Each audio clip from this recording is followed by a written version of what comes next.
Hello, second grade, and welcome back to our YouTube channel. Over the past few weeks, we've been reading the book The Mouse and the Motorcycle. We did a really cool comic book report project on it, and we even took a test on it.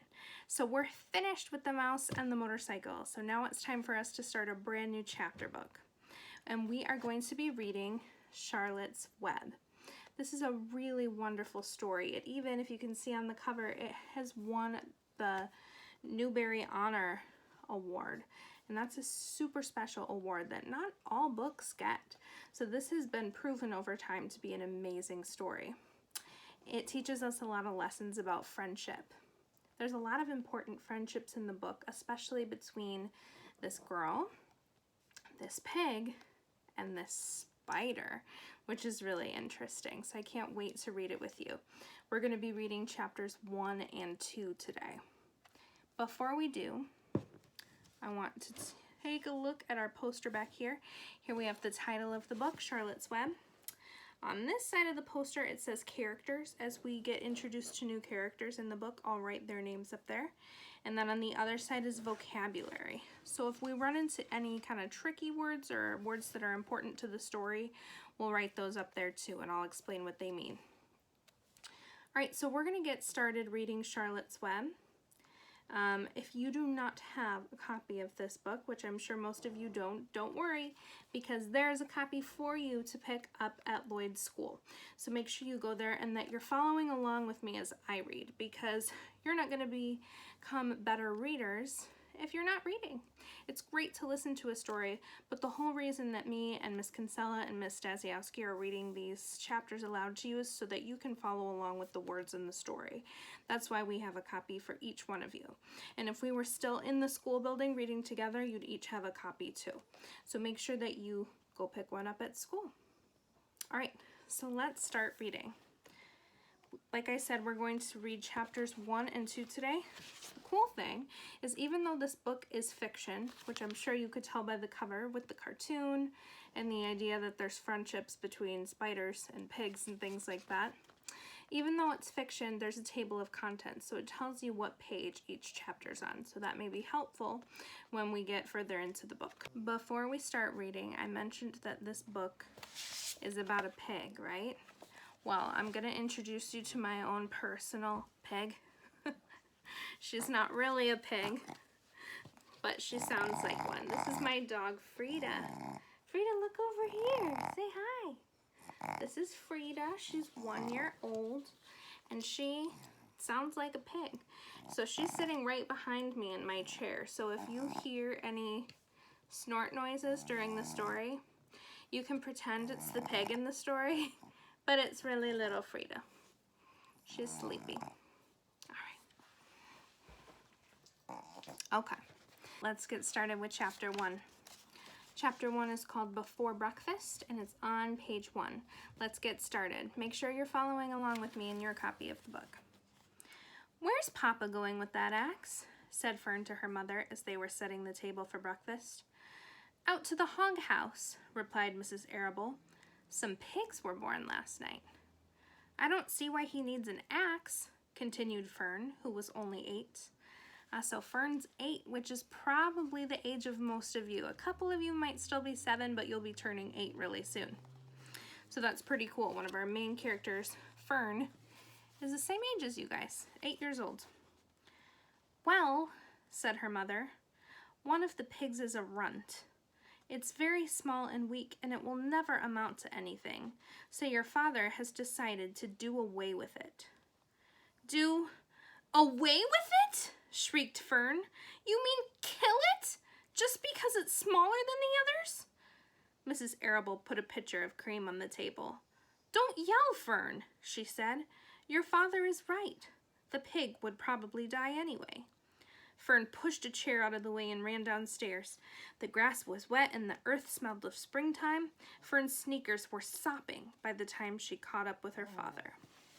All right, I'm going to pause right there for a minute because we already learned about 3 new characters that we can add to our character part of the poster.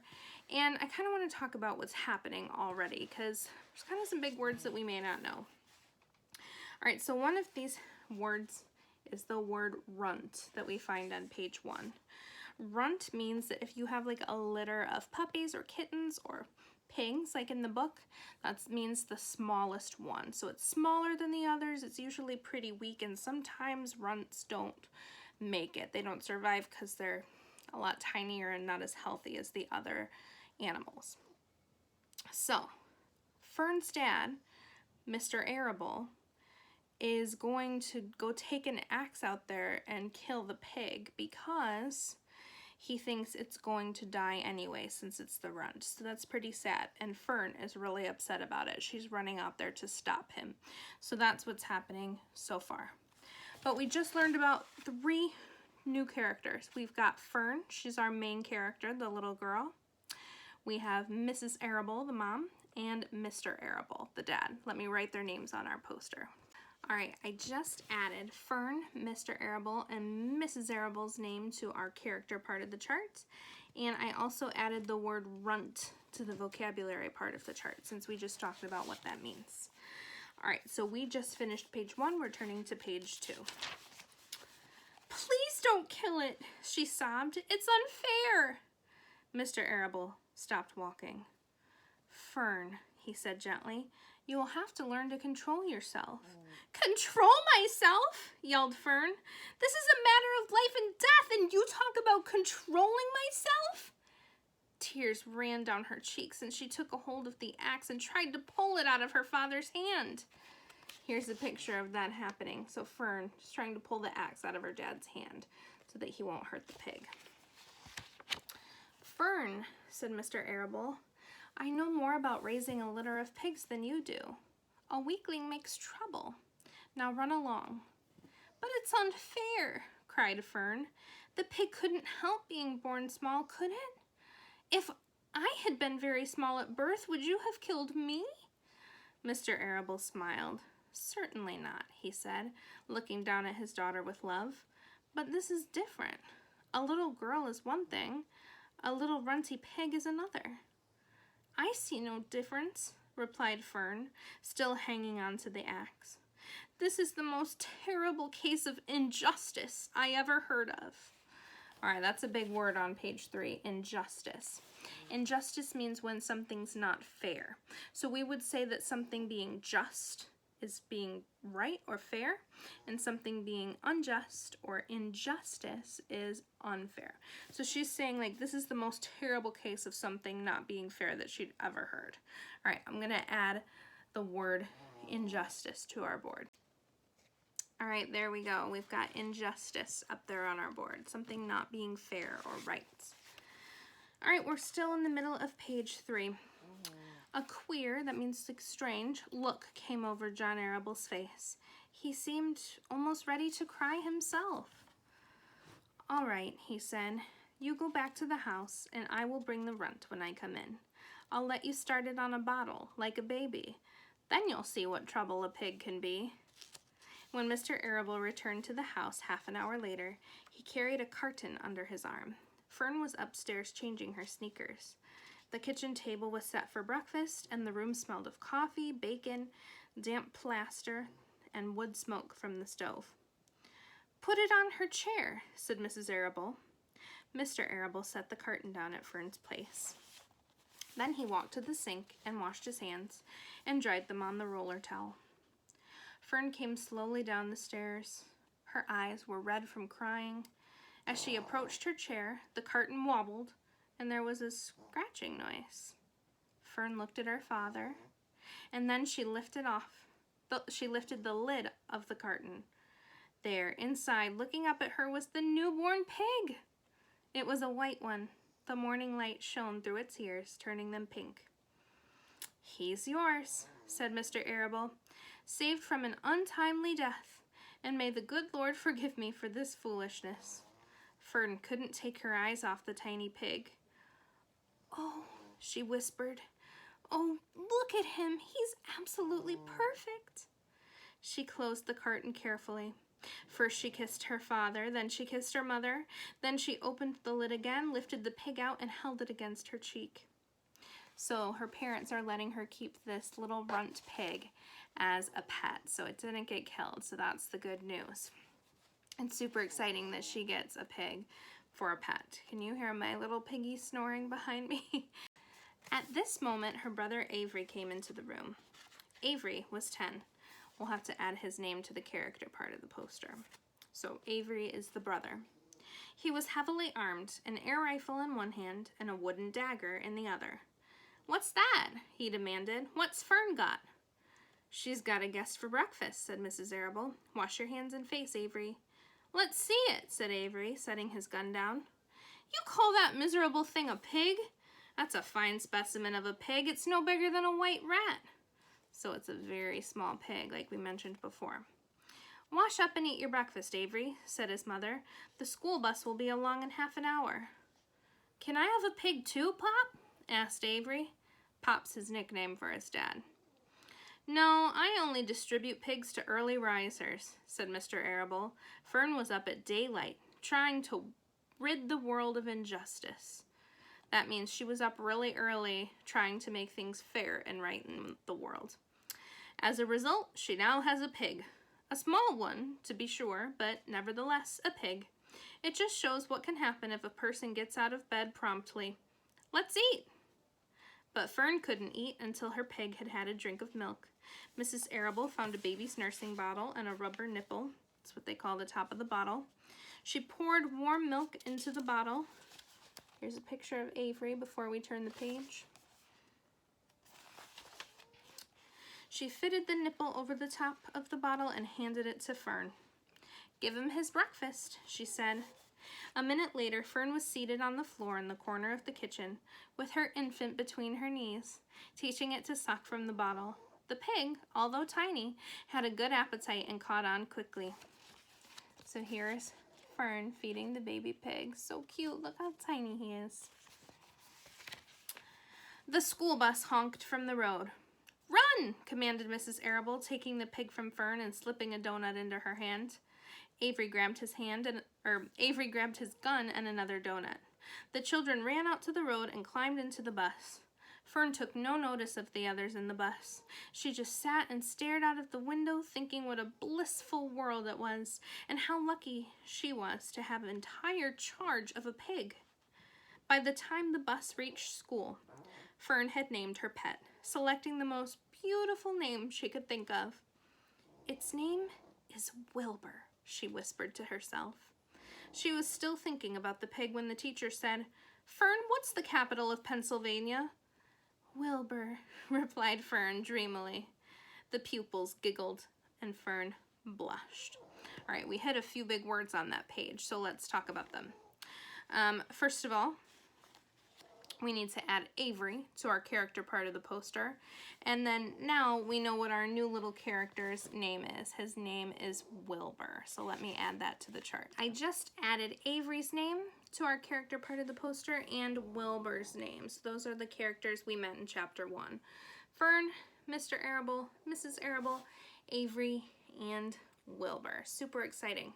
All right, also I added a couple new words to the vocabulary part of our poster. So important words that we read in chapter 1 that we maybe didn't know what they meant. One of those is the word blissful. So blissful is a word we can use kind of in place of the word happy, like really happy. If something's like really exciting and happy and wonderful, we might say that it's blissful. So Fern was saying it's a blissful world because she's so happy and excited and everything's just so wonderful because she has a new baby pig as a pet. The other word I wrote up there was pupils. So Fern was daydreaming about her baby pig at school, so when the teacher asked her a question, she answered, "Wilbur," and it says the pupils giggled. Pupils can mean a couple different things. Actually, pupils are the black part of your eye, but that's not what it's talking about here. Pupils is another word for students. So when it's saying the pupils giggled, it means the students giggled. Okay, so that was the end of chapter 1.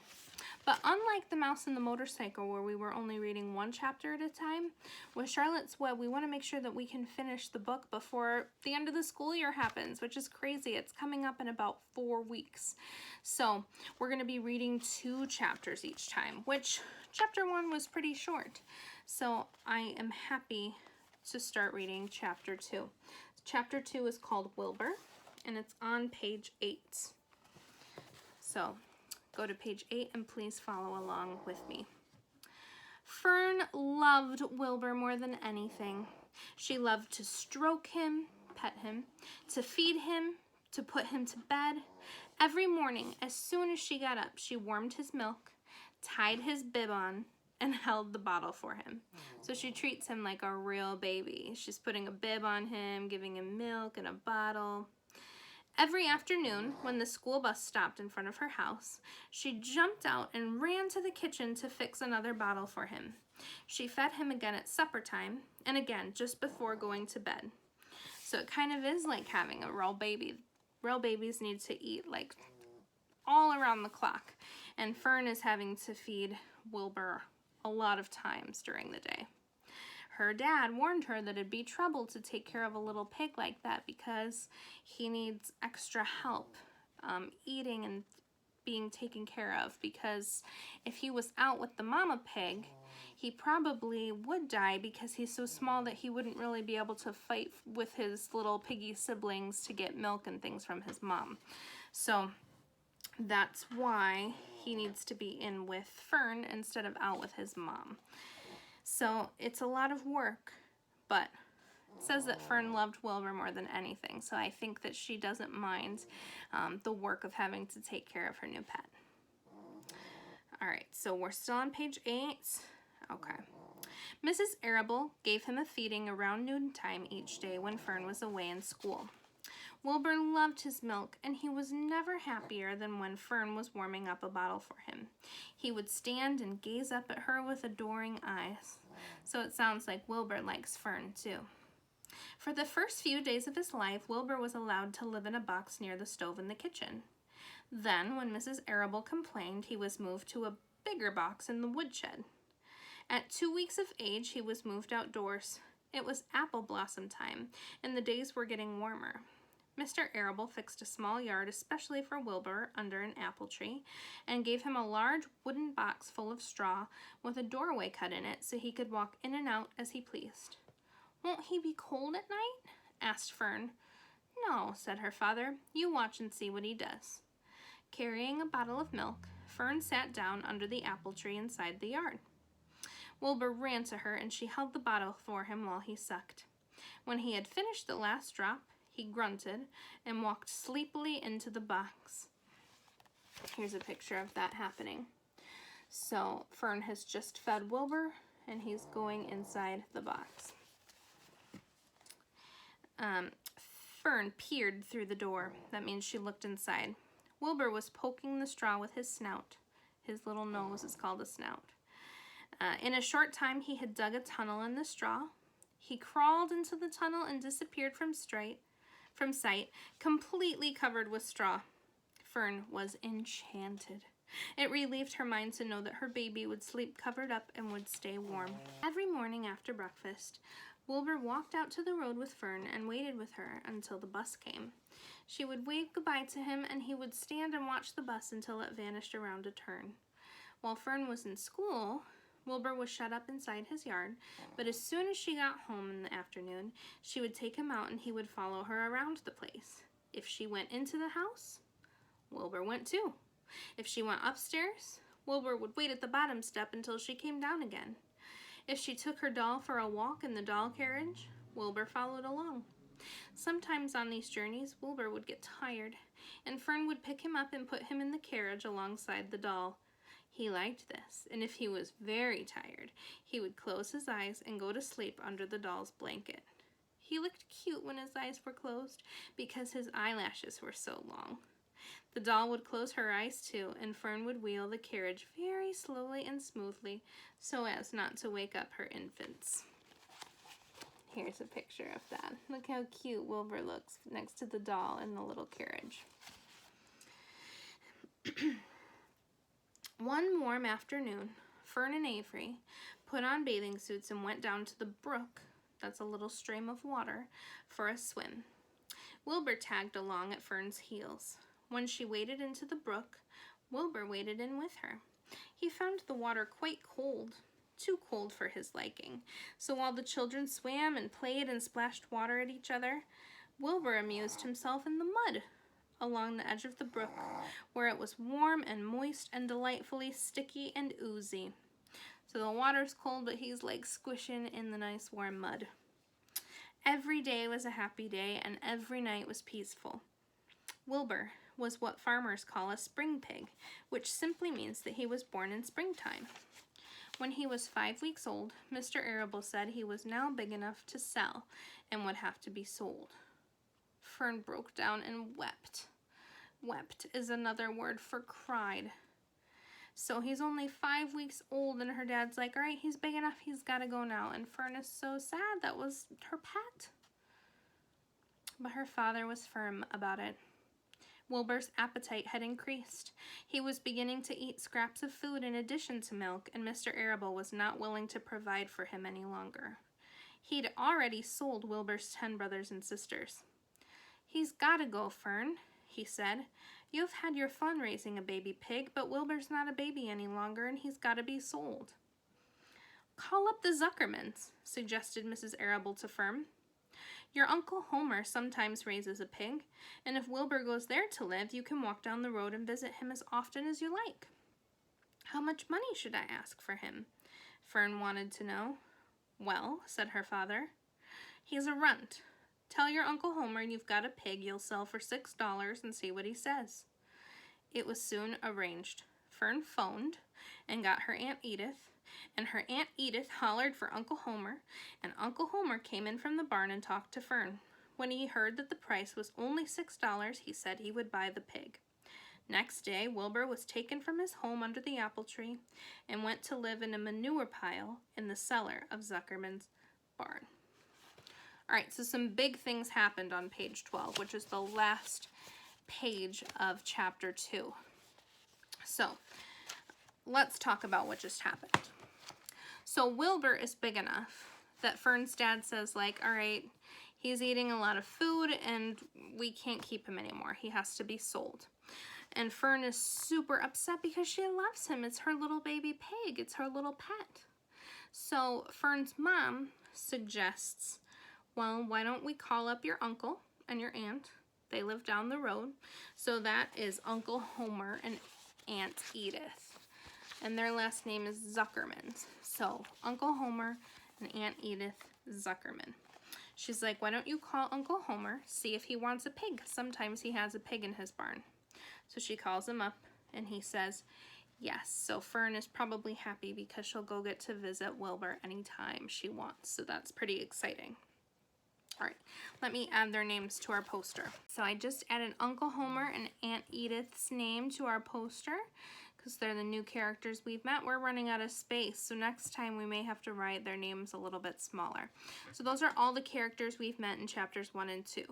Fern and her parents, Mr. and Mrs. Arable, her brother Avery, Wilbur, the adorable baby pig, and her aunt and uncle, Homer and Edith Zuckerman. All right, I also wrote one more word over in our vocabulary that we need to know, and that is manure. And that word is important for us to know because we're going to see it a lot throughout the book. So manure, it mentioned that in the last sentence on page 12. It says, Wilbur was taken from his home under the apple tree and went to live in a manure pile in the cellar of Zuckerman's barn. So what manure is, and this is going to sound gross, but manure is the poop from farm animals like horse poop, cow poop, and if you've ever driven in the country, you can sometimes smell manure when you're driving along the road because manure smells pretty bad. So he's going to be living in a manure pile, so literally in a pile of poop is where Wilbur's going to be living, which sounds pretty nasty, I know, but that's where he's going to be living. So it's kind of where all the like poop from the animals are collected in the cellar. That's the basement part of Uncle Homer's barn. So we'll have to see what Wilbur thinks of his new home in chapter 3. Thank you for reading chapters 1 and 2 with me. I hope you're enjoying Charlotte's Web so far. Like I said, this is a really great story about friendship. It's one of my favorite books that we read during the school year, and I hope that you'll really like it as well. Tomorrow you'll be reading chapters 3 and 4 with one of our other second grade teachers, so I'll see you again soon. And I've got my little piggy to say goodbye. Frieda, say bye-bye. She's like, you keep waking me up. Bye-bye.